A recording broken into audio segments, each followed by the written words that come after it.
Hello guys, welcome to Daily Megabyte. I'm Sean, and today we're going to be taking a look at the old iPhone 8 Plus, and we're going to see if you should buy it in 2020. First of all, I think it's safe to say that this phone has aged well. Many features have aged well. It's still a dual camera from the iPhone 11, aluminum side rails from the iPhone 11. The design has aged very well.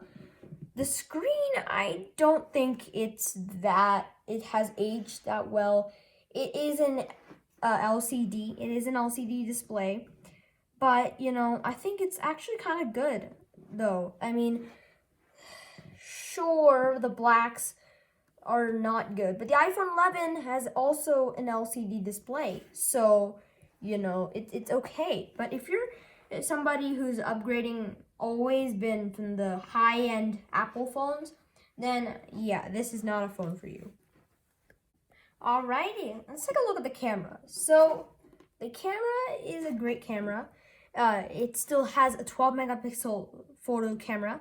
As you can see, this is from the 12 megapixel photo camera. It looks great. As you can see, great color dynamics. It's not as good as the high-end phones, which have better software in terms of Apple, but it's pretty great. Yeah, this is a portrait shot. So portrait shots, in this phone they still can edit the portrait. So kind of like this one. This phone does not have high key light mono because it doesn't have this chip. If you wanted the cheapest phone that has high key light mono, maybe I think the iPhone XR or the iPhone XS. Those are the cheapest ones that have high key light mono.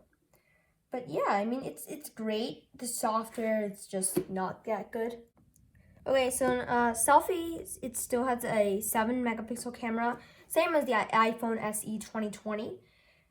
This full phone is actually, the cameras are way better than the SE 2020, except for the portrait mode, because it does not have a portrait selfie mode. Of course, if you wanted the cameras, I think you should go for the iPhone SE, not the 8 Plus, even if it has more cameras. But it has great colors, not as good as the depth camera and stuff, but yeah, it's good.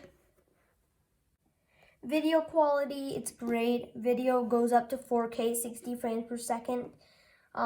Same as the new iPhone 11 Pro Max. Software-wise, it won't be as good. But slow-mo's got HD up to 240 frames per second. Time-lapse, you have portrait, square, and panorama. It's the same as new ones. Okay, so I did pull up a 4K video for you guys to check it out. So here it is. The 4K video actually kind of looks like, it doesn't look as good as it can be. The sharpness is low. The color dynamic, that's the only thing that's high because of the LCD display. But the sharpness, nothing else is good.